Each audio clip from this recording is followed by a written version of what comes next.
विद्यार्थी मित्रांनो, या व्हिडिओमध्ये आपण वर्ग 5वीच्या स्कॉलरशिप परीक्षेसाठीचा जो गणित विषय आहे त्या विषयातील 16वा पाठ अंशाधिक, छेदाधिक व पूर्णांकयुक्त अपूर्णांक परस्पर रूपांतर या पाठातील स्वाध्याय 16.1 मधील व 16.2 मधील सर्व उदाहरणे आपण या व्हिडिओमध्ये पाहणार आहोत।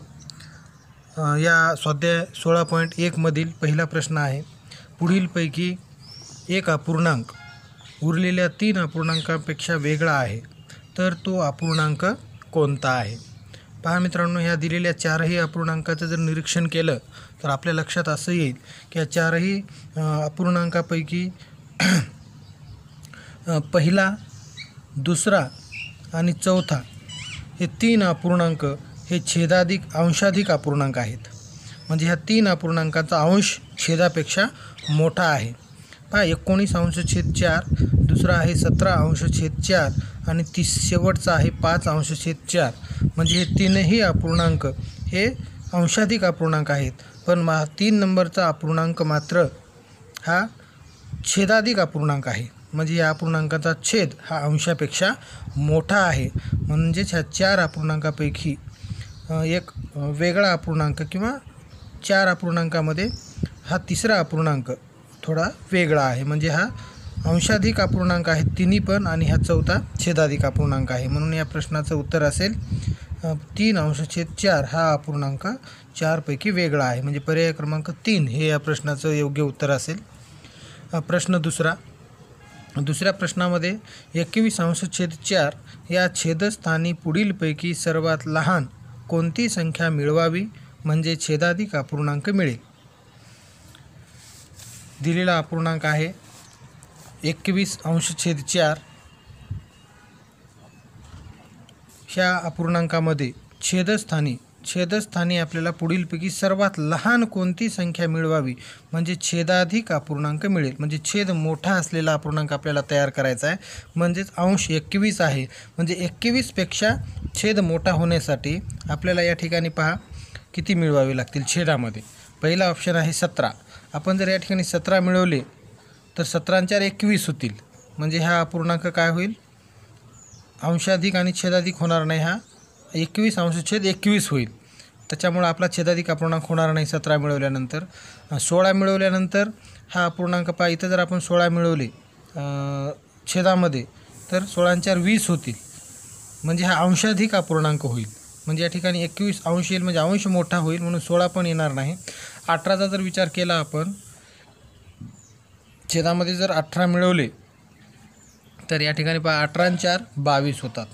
म्हणजेच या ठिकाणी छेद मोठा होत आहे, म्हणजे हा छेदाधिक अपूर्णांक आहे, अंशापेक्षा छेद 1ने मोठा होत आहे। हे उत्तर आपलं आहे। पण प्रश्न आहे की सर्वात लहान कोणती संख्या मिळवावी? याच्यासाठी आपल्याला चौथाही पर्याय पाहावा लागेल, आणि चौथा पर्याय लक्षात येईल पाहिल्यावर की तो 18पेक्षा मोठा आहे। म्हणजे या पर्यायातली सर्वात लहान संख्या 18 ही अशी आहे की ती या 4 या छेदात मिळवल्यानंतर नवीन तयार होणारा अपूर्णांक हा छेदाधिक अपूर्णांक तयार होत आहे। म्हणजे या प्रश्नाचं उत्तर असेल पर्याय क्रमांक 3। यानंतर तिसऱ्या प्रश्नात आहे 13/5 हा अपूर्णांक पूर्णांकयुक्त अपूर्णांकात रूपात कसा लिहाल? पहा विद्यार्थी मित्रांनो, ज्यावेळेस आपल्याला एखादा अपूर्णांक दिला असतो आणि तो आपल्याला पूर्णांकयुक्त अपूर्णांकात लिहा असं ज्यावेळेस विचारलं जातं, त्यावेळेस नेहमी एक गोष्ट लक्षात ठेवा की जो अपूर्णांक असेल 13/5 याचाच अर्थ काय होतो की 13/5 असं सुद्धा आपण याचं वाचन करू शकतो। आणि ज्यावेळेस आपल्याला पूर्णांकयुक्त अपूर्णांकात त्याचं रूपांतर करायचं असतं, म्हणजे ह्या 13 अंशामधून पूर्णांक संख्या आपल्याला बाजूला काढायची असते, त्यावेळी आपण सरळ अंशाला छेदाने भाग जर घातला, 5×2 = 10, 3 शिल्लक राहतील। त्यावेळेस एक लक्षात घ्यायचं नेहमीसाठी की जो भागाकार आलेला असेल तो पूर्णांक संख्या असेल 2। या ठिकाणी 2 पूर्णांक आलेला आहे, आणि जी बाकी उरलेली असेल ती अंशस्थानी येईल 3, आणि ह्या छेदाला छेद। म्हणजे 13/5 या अपूर्णांकाचं पूर्णांकयुक्त अपूर्णांकात रूपांतर हे 2.3/5 या पद्धतीने आपल्याला सांगता येईल। 2.3/5 म्हणजे पर्याय क्रमांक 1 हे या प्रश्नाचं योग्य उत्तर असेल।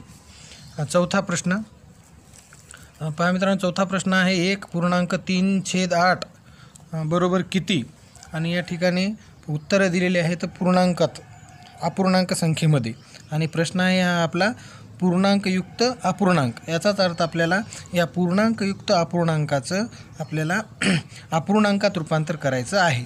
ज्यावेळेस आपल्याला पूर्णांकयुक्त अपूर्णांकाचं अपूर्णांकात रूपांतर करायचं असते त्यावेळेस मित्रांनो एक लक्षात घ्या,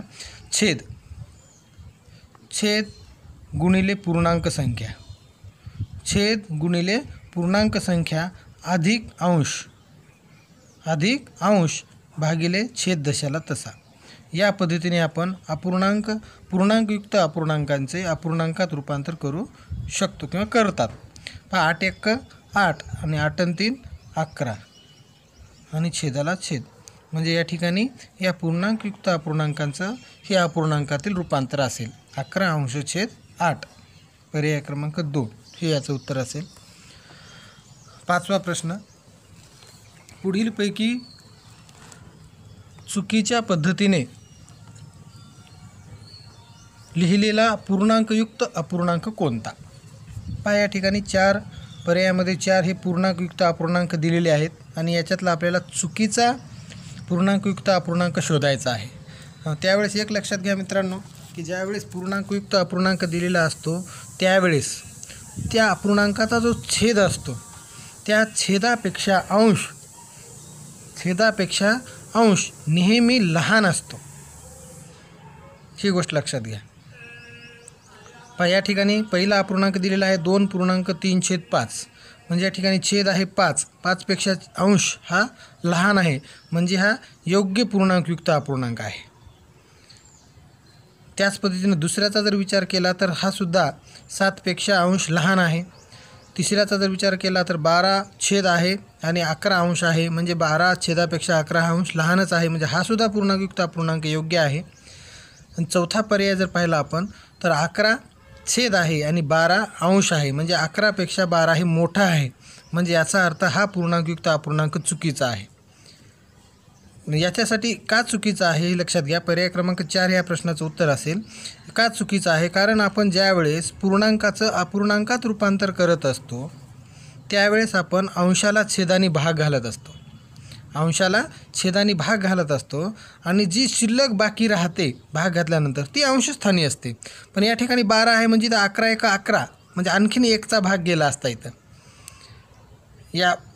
त्याच्यामुळं हे चौथा पूर्णांकयुक्त अपूर्णांक आहे हा चुकीचा आहे असं आपल्याला सांगता येईल।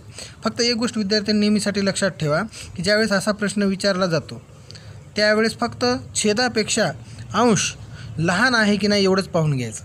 जर तो अंश छेदापेक्षा मोठा असेल तर तो पूर्णांकयुक्त अपूर्णांक चुकीच्या पद्धतीने लिहिला आहे असं आपल्याला सांगता येईल।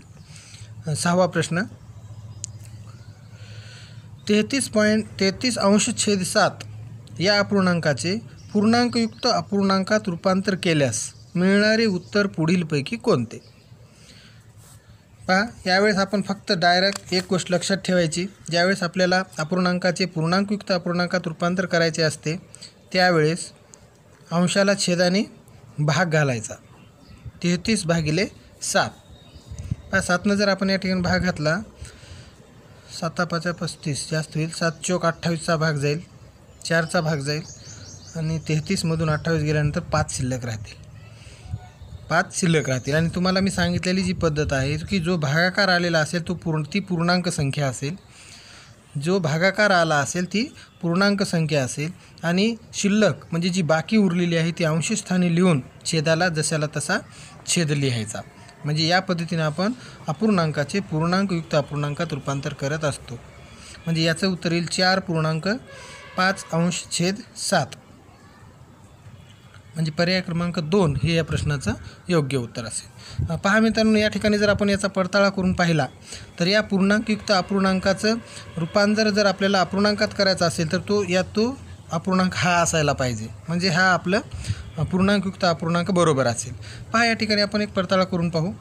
4.5/7 तुम्हाला मी सांगितलं आहे मित्रांनो की पूर्णांकयुक्त अपूर्णांकाचं अपूर्णांकात रूपांतर करत असताना छेद गुणिले पूर्णांक संख्या अधिक अंश भागिले छेद दशाला तसा, या पद्धतीने आपण त्याचा अपूर्णांकात रूपांतर करत असतो.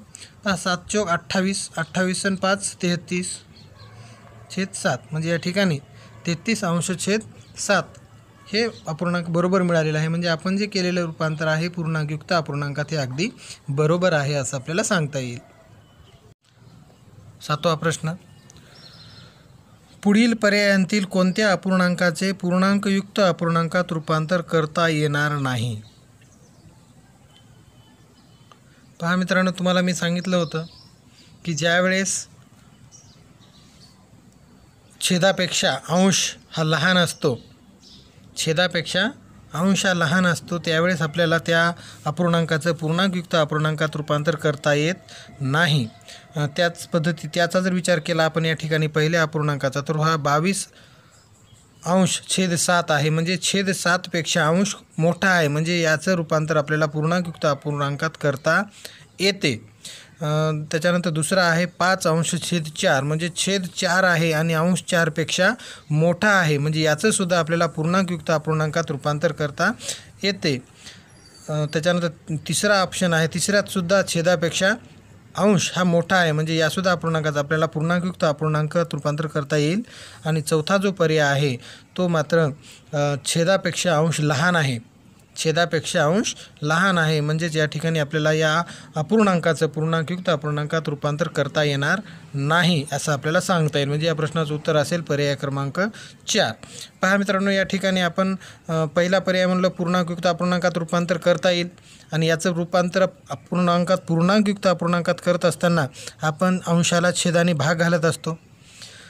7 त्रिक 21 एक शिल्लक राहील, म्हणजे या ठिकाणी जो भागाकार आला आहे ती पूर्णांक संख्या असेल, आणि जी शिल्लक राहिली ती अंश, आणि ज्या संख्येनं आपण भाग घातला म्हणजे जो भाजक आहे तो छेदस्थानी राहील. म्हणजे याचं आपल्याला 3.1/7 मध्ये रूपांतर करता आलं.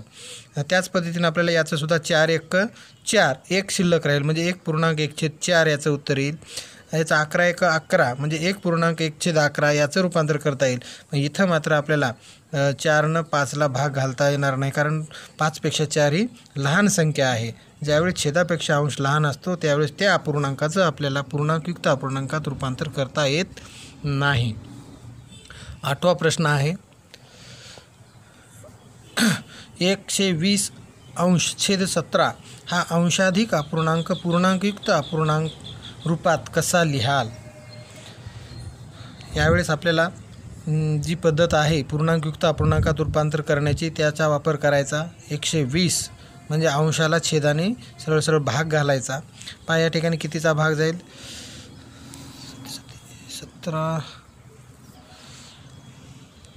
17 7चा भाग जाईल या ठिकाणी. पहा 7 7 49 4 7 1 7 7 आणि 4 11, म्हणजे 17 7 119, म्हणजे 120 मधून 119 गेले, एक शिल्लक राहील. म्हणजे आपल्याला याचं जो भागाकार आलेला आहे ती पूर्णांक संख्या असेल 7, आणि जी शिल्लक राहिली ती अंशस्थानी येईल, आणि जो भाजक आहे तो छेदस्थानी येईल. म्हणजे याचं रूपांतर होईल पूर्णांकयुक्त अपूर्णांकात 7.1/17. 7.1/17 म्हणजे पर्याय क्रमांक 1 हे या प्रश्नाचं योग्य उत्तर असेल. 9वा प्रश्न आहे 9.7/8 बरोबर किती? पहा या ठिकाणी हा पूर्णांकयुक्त अपूर्णांक दिलेला आहे, आणि उत्तरे ही अपूर्णांक संख्येमध्ये आहेत. आपल्याला या पूर्णांकयुक्त अपूर्णांकाचं अपूर्णांक संख्येत रूपांतर करावे लागेल, आणि याच्यासाठी आपल्याला पहा कोणती पद्धत आहे, छेद गुणिले पूर्णांक संख्या अधिक अंश आणि छेद दशाला तसा, या पद्धतीने आपण ह्या पूर्णांकयुक्त अपूर्णांकाचं रूपांतर अपूर्णांकात करत असतो. पहा 8 9 72, 72 आणि 7 79 आणि छेद दशाला तसा, म्हणजे याचं रूपांतर होईल 79 अंश छेद 8. 79 अंश छेद 8 पर्याय क्रमांक 3 हे या प्रश्नाचं योग्य उत्तर असेल. पुढचा प्रश्न आहे 8.5/7 8.5/7 हा अपूर्णांक अंकात कसा लिहाल? पहा मित्रांनो, 8 पूर्णांक आहे, 5 छेद आहे, आणि 5 अंश आणि छेद 7 आहे. जसा प्रश्न आहे त्या पद्धतीने तर आपण मांडणी केली. 8 लिहिला, 8.5 छेद किती आहे 7. म्हणजे याचं अंकात लेखन कसं होईल 8.5/7. 8.5/7 म्हणजे पर्याय क्रमांक 1 हे या प्रश्नाचं योग्य उत्तर असेल. यानंतर याच व्हिडिओमध्ये आपण याच पाठातील स्वाध्याय 16.2 मधील सर्व उदाहरणे पाहणार आहोत. आणि या स्वाध्यायातील पहिला प्रश्न आहे, 7.25 ही संख्या दर्शवणारा अपूर्णांक पुढीलपैकी कोणता आहे? मित्रांनो पहा, 7.25 ही संख्या आपल्याला दर्शवायची आहे. म्हणजे या ठिकाणी 7 पूर्णांक आहे, 7 पूर्णांक आहे हे लक्षात घ्या. 7.25 लिहायचे, 7 पूर्णांक आहे. आणि आपण शिकलो पाव ही संख्या अपूर्णांकात कशी लिहायची. पाव ही संख्या आपण 1/4 अशा पद्धतीने लिहित असतो. या पाठाच्या सुरुवातीला आपण या ठिकाणी ही संख्या पाहिलेली आहेत आपण, की पाव 1/4, अर्धा 1/2, पाऊण 3/4, सव्वा 1 पूर्णांक येईल आणि हा पाव येईल. ह्याच्या पुढे 1 पूर्णांक आणि सव्वा म्हणजे पाव म्हणजेच हे सव्वा होतील. 1.5 लिहायचा असेल तर 1 पूर्ण येईल आणि हा अर्धा म्हणजे हा 1.5 होईल. आणि 1.25 लिहित असताना 1 पूर्णांक आणि हा पाऊण 3/4 म्हणजेच 1 आणि पाऊण हे 1.25 होतील. याच पद्धतीने या प्रश्नाचं उत्तर आपण काढूया. या ठिकाणी म्हटलेलं आहे 7.25 ही संख्या आपल्याला अपूर्णांकात दर्शवायची, म्हणजे 7 पूर्णांक येईल आणि हा पाव म्हणजे 7.25 ही संख्या अपूर्णांकात 7.14 या पद्धतीने आपल्याला सांगता येईल. पण या ठिकाणी उत्तरं जी आहेत पर्यायामधील ती सर्व अपूर्णांक संख्येमध्ये आहेत आणि आपण या ठिकाणी पूर्णांकयुक्त अपूर्णांक तयार झाला आहे. मग याचं आपल्याला काय करावं लागेल, अपूर्णांकात रूपांतर करावं लागेल. म्हणजे पूर्णांकयुक्त अपूर्णांकाचं रूपांतर करत असताना या ठिकाणी पहा, छेद 4 गुणिले छेदासोबत पूर्णांक संख्येचा गुणाकार होईल आणि आलेल्या गुणाकारामध्ये अंशस्थानची जी संख्या आहे ती मिळवावी लागेल आणि छेद दशाला तसा राहील. पहा, 4×7 28 आणि 1 29/4 म्हणजेच पूर्णांक संख्येमध्ये 7.25 ही संख्या 29/4 या पद्धतीने आपल्याला दाखवता येईल. पर्याय क्रमांक 3 हे या प्रश्नाचं उत्तर असेल. पुढच्या प्रश्नाकडे वळू. पुढील पर्यायापैकी अपूर्णांकांच्या रूपांतराची योग्य जोडी कोणती? पहा, या ठिकाणी पूर्णांकयुक्त अपूर्णांक दिलेला आहे आणि त्याचं रूपांतर अपूर्णांकात केलेलं आहे प्रत्येक पर्यायामध्ये. ती योग्य जोडी आपल्याला शोधायची आहे. पहा, या ठिकाणी आपण करू. आपण ज्यावेळेस पूर्णांकयुक्त अपूर्णांकाचं अपूर्णांकात रूपांतर करत असतो त्यावेळेस छेदस्थानच्या संख्येनं ह्या पूर्णांक संख्येला गुणत असतो. म्हणजे या ठिकाणी 9×5 45 आणि आलेल्या गुणाकारामध्ये अंश हा मिळवत असतो. म्हणजे 9×5 45 आणि 3 48. म्हणजे या ठिकाणी अंश जो आहे तो 48 यायला हवा होता, पण या ठिकाणी 93 दिला आहे. म्हणजे ही जोडी चुकीची आहे असं आपल्याला सांगता येईल. दुसरा पर्याय जर आपण पाहिला तर पहा, छेद गुणिले पूर्णांक संख्या 10×8 80. 80 मध्ये आपल्याला अंश मिळवावा लागेल. 80×7 87. म्हणजे या ठिकाणी अंशस्थानची संख्या ही बरोबर आलेली आहे. पहा, 10×8 80 आणि 7 87 आणि छेद दशाला तसा म्हणजे 87/8 हे 10.7/8 या पूर्णांकयुक्त अपूर्णांकाचे अपूर्णांकातील योग्य रूपांतर आहे. म्हणजेच ही जोडी या ठिकाणी योग्य आहे असं आपल्याला सांगता येईल. तिसरा प्रश्न, 10.5 या संख्येत पुढीलपैकी कोणता अपूर्णांक मिळवावा म्हणजे बेरीज 11.25 येईल? 10.5 प्रथम आपण 10.5 लिहू. पहा, 10.5 लिहित असताना अपूर्णांकामध्ये 10 हे पूर्ण आहेत, 10 हे पूर्ण आहे. आणि तुम्हाला मगाशी मी दाखवल्याप्रमाणे 10.5 म्हणजे 10 आणि अर्धा आपण 1/2 या पद्धतीने दाखवतो. म्हणजे हे 10 पूर्णांक 1/2 म्हणजे ही 10.5 झाले. या संख्येत पुढीलपैकी कोणता अपूर्णांक मिळवावा म्हणजे बेरीज 11.25 येईल. पहा, म्हणजे हे 10.5 आहेत आणि आपल्याला बेरीज 11.25 आणायची आहे. म्हणजे 10.5 मध्ये किती मिळवल्यानंतर 11.25 होतील हे आपल्याला या ठिकाणी पाहायचं आहे. पहा मित्रांनो, हे 10.5 आहेत, त्याच्यात तर आपण अर्धा मिळवला आणखीन पहिला पर्याय हे अर्धाच आहे, म्हणजे 10.5 आणि अर्धा हे 11 होतील. 11 होतील. आपल्याला 11.25 बेरीज आणायची आहे. मग यामध्ये जर आपण पर्याय क्रमांक 2 मधील 1/4 मिळवली. आता 1/4 म्हणजे किती आहे? पाव आहे. हे आहे अर्धा. आता 1/4 म्हणजे पाव जर मिळवली, 10.5 मध्ये जर पाव मिळवली तर 11ला सुद्धा कमी राहतील, म्हणजे 11.25 होतील. आणि आपल्याला उत्तर 11.25, 11च्या वर पाहिजे, म्हणजे पाव ही संख्या मिळवल्यानंतर सुद्धा 11.25 होणार नाही. तिसरा पर्याय जर विचार केला 3/4 ही आहे पाऊण. ही आहे पाऊण.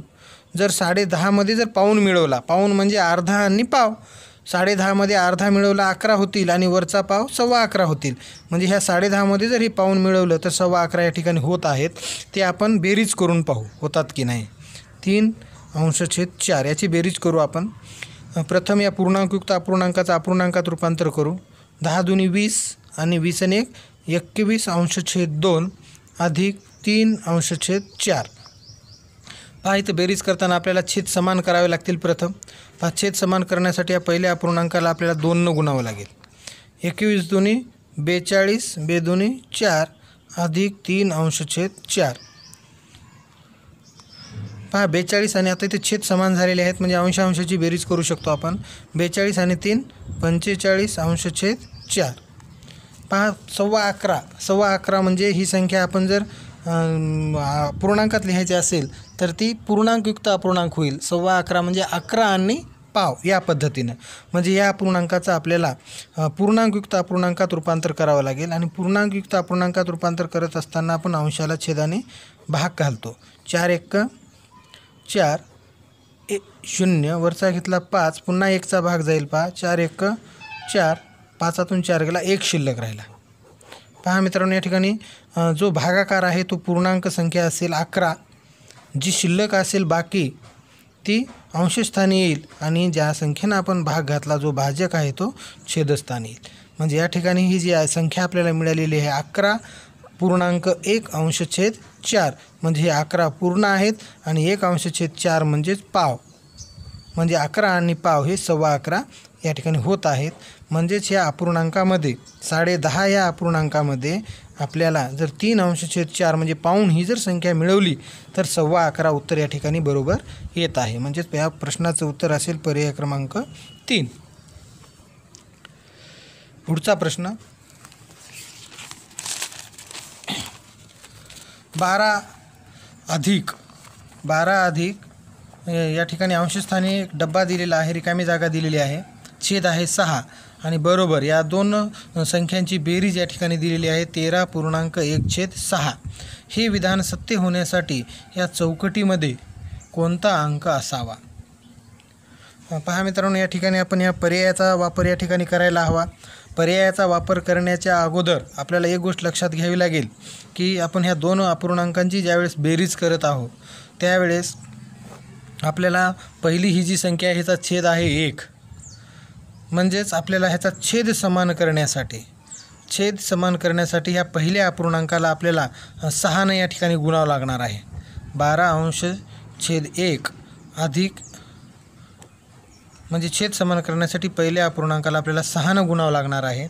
आणि 6 गुणल्यानंतर 12×72 अंश छेद 6 अधिक या ठिकाणी या पद्धतीनं अपूर्णांक मिळेल.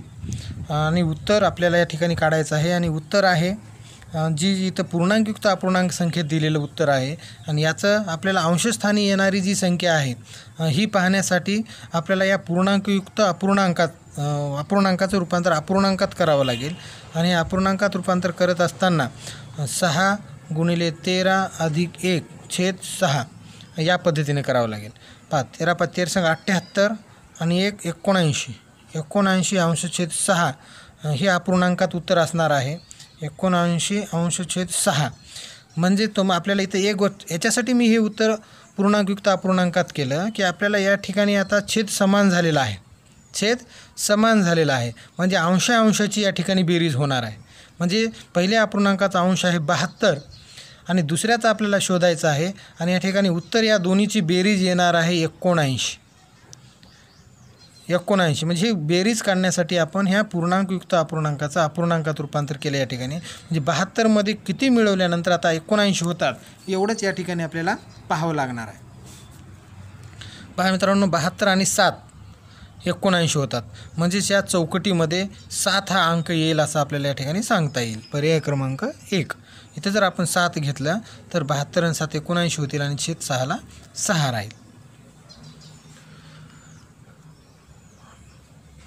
पुढच्या प्रश्नात सुद्धा याच पद्धतीने विचारलेलं आहे मित्रांनो. पहा या ठिकाणी 2 अपूर्णांक दिलेले आहेत. 2 अपूर्णांकाची तुलना या ठिकाणी केलेली आहे आणि पहिला जो अपूर्णांक आहे तो दुसऱ्यापेक्षा मोठा आहे. पहिला आहे 16°9 हा मोठा आहे. 1 पूर्णांक स्टार आहे, स्टारच्या जागची संख्या शोधायची आहे आणि छेद 9 आहे. म्हणजे छेद दोन्हीचा सारखाच आहे. याचा अर्थ आपल्याला या ठिकाणी ज्यावेळेस 2 संख्यांचा छेद समान असतो,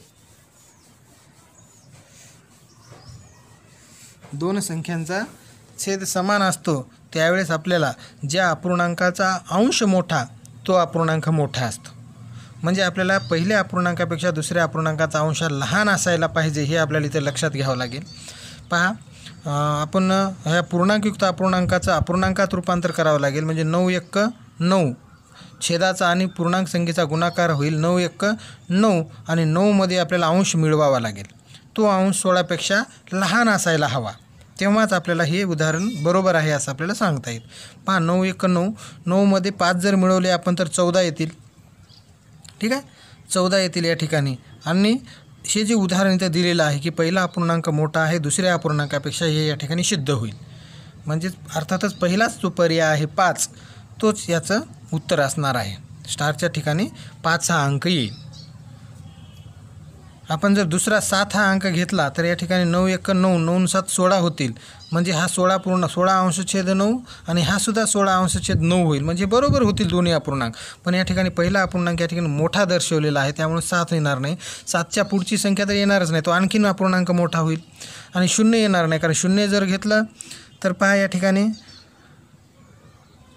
कोण्या अपूर्णांकाचा अंश पूर्णांकयुक्त अपूर्णांकाचा अंश हा 0 असूच शकत नाही. 0 असूच शकत नाही, म्हणून या ठिकाणी 0सुद्धा येणार नाही.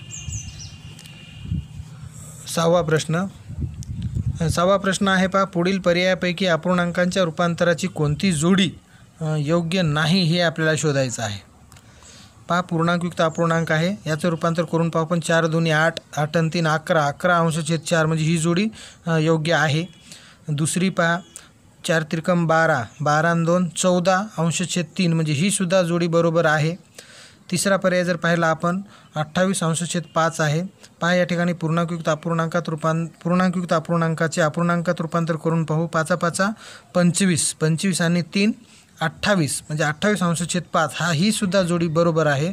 शेवटची पाहू आपण 8 2 16 16 आणि 3 19 होतात. म्हणजे या ठिकाणी अपूर्णांक संख्या ही 19°8 असायला हवी होती. 19°8 आणि या ठिकाणी दिली आहे 23°8 म्हणजे ही जी जोडी आहे ती योग्य नाही असं आपल्याला म्हणता येईल. म्हणजे आपल्या प्रश्नाचं योग्य उत्तर असेल पर्याय क्रमांक 4. पुढचा प्रश्न आहे याच पद्धतीनं 10.3/4 म्हणजे किती. पहा या ठिकाणी अंकात अपूर्णांक दिलेला आहे आणि आपल्याला तो अक्षरात शोधायचा आहे. मित्रांनो एक लक्षात घ्या, तुम्हाला मी या पाठाच्या सुरुवातीला पाव पाऊण अर्धा ही अपूर्णांक संख्या तुम्हाला दाखवलेल्या आहेत किंवा तुम्हाला माहीतच आहेत.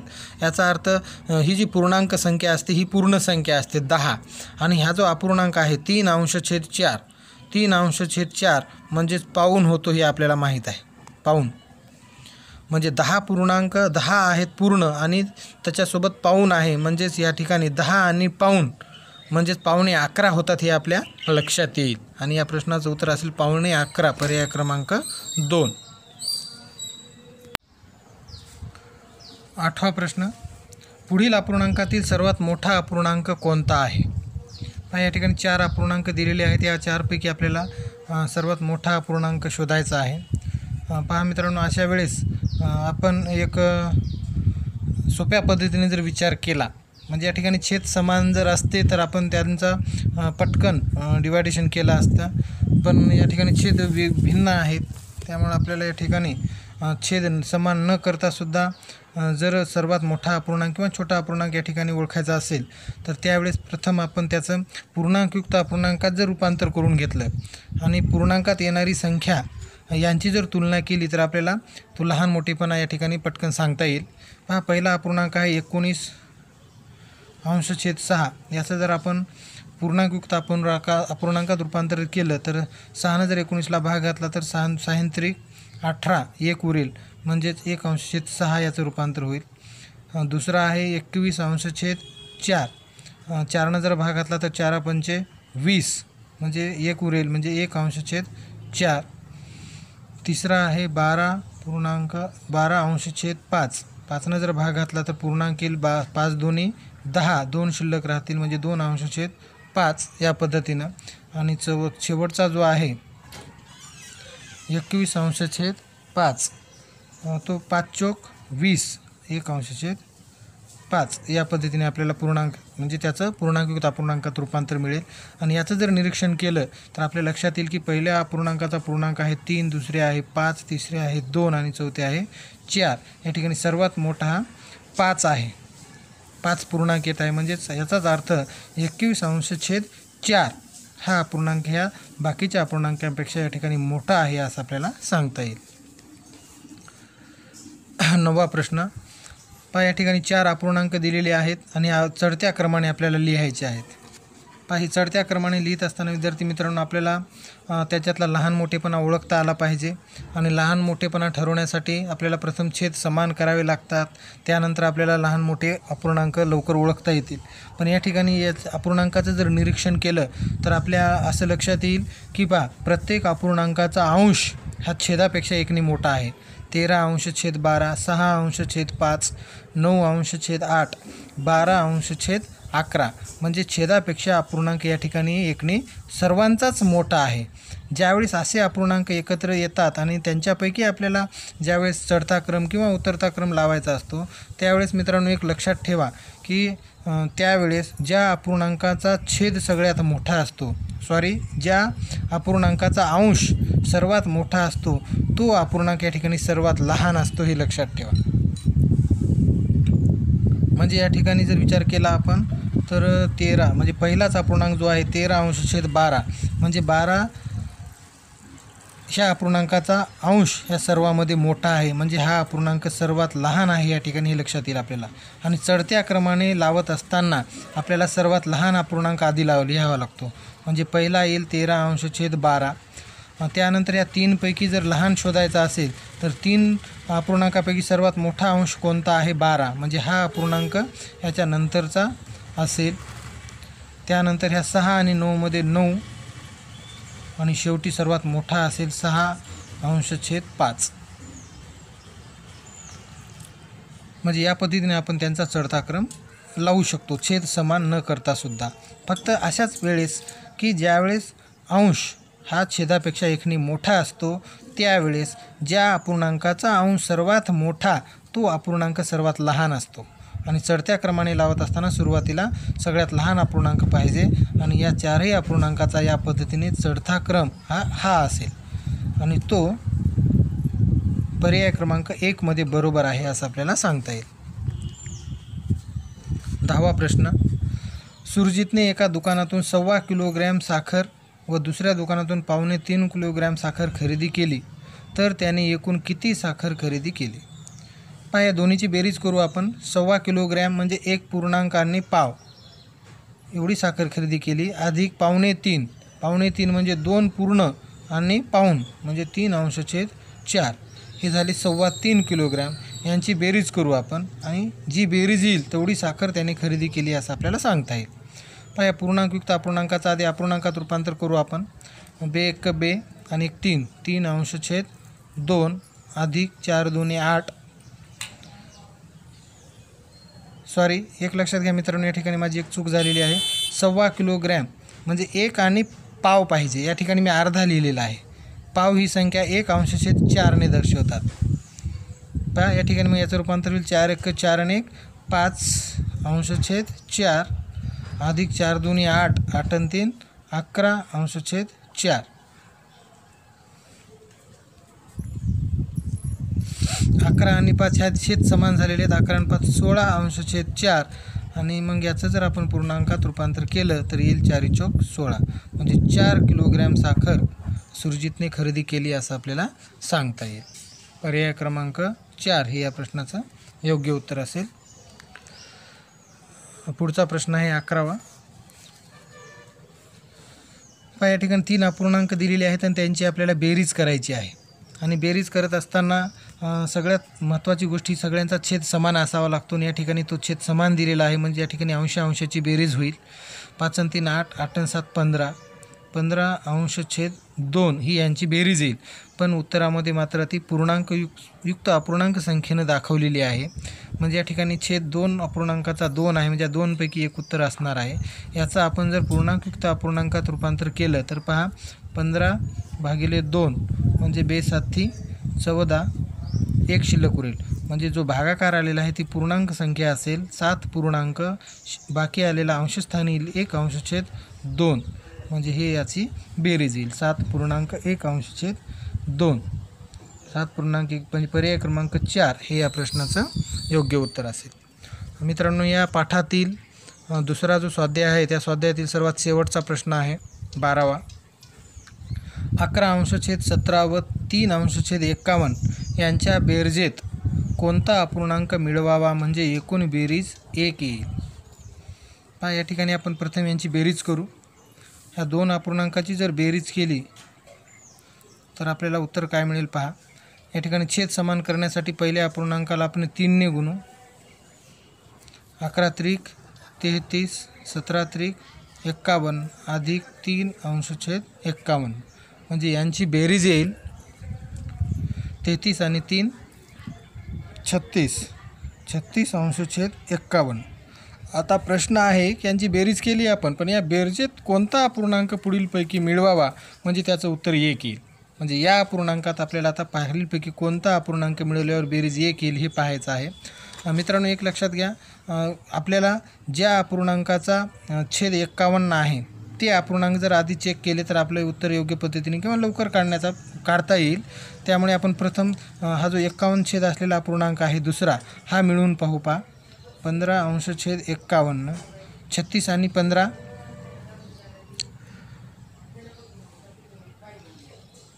51 होतात म्हणजे बेरीज 51 येते आणि छेदलाछेद 51 म्हणजे या ठिकाणी पहा 51 अंशछेद 51 म्हणजे एक उत्तर या अपूर्णांकात येत आहे. म्हणजे 36 अंशछेद 51 मध्ये जर आपण हा अपूर्णांक मिळवला तर बेरीज या ठिकाणी 1 येत आहे. म्हणजे या प्रश्नाचं उत्तर असेल पर्याय क्रमांक 2. धन्यवाद मित्रांनो.